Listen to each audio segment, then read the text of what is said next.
செங்கோட்டையன் தாவேகாவுல சேர்ந்துட்டாரு அப்படின்றதுனாலயே அவ்வளவுதான், உதய் காலி, ஸ்டாலின் காலி, திமுக காலி அப்படின்னு தாவேகாவினுடைய தொண்டற்படை தோழற்படை ஃபயர் விட்டுட்டு இருக்காங்க.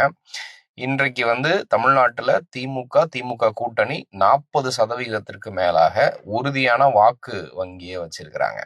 அந்த 40 இல்ல 45 வரைக்கும் வச்சுக்கிட்டா கூட அந்த 45% வாக்கு செலுத்தக்கூடிய மக்கள் நாங்க திமுகவுக்கு வாக்களிக்கிறதுக்கு எங்களுக்கு இந்த ரீசன் இருக்கு, இந்த காரணத்துக்காக நாங்க திமுகவுக்கு வாக்கு செலுத்துவோம் அப்படிங்கிற காரணத்தையும் சொல்றாங்க.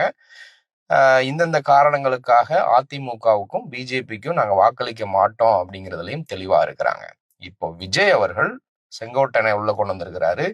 செங்கோட்டையனை உள்ள கொண்டு வர்றதுக்கு முன்னாடி வரைக்க விஜய் அவர்களுக்கு ஒரு தனித்துவம் இருந்தது, எக்ஸ்க்ளூசிவிட்டி இருந்தது. நாங்கெல்லாம் புதிய தலைமுறை, இளம் தலைமுறை வாக்காளர்களை கொண்டிருக்கிறோம் அப்படின்னு.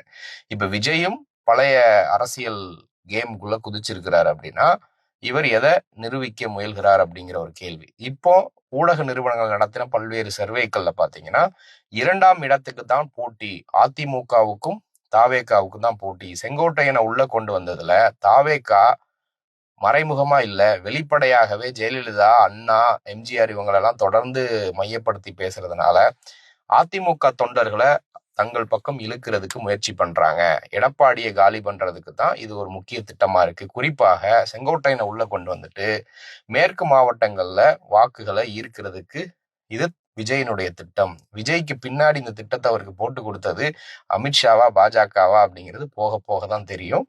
இதை குறித்து நீங்க என்ன நினைக்கிறீங்கன்றதை மறக்காம கமெண்ட்ல சொல்லுங்க.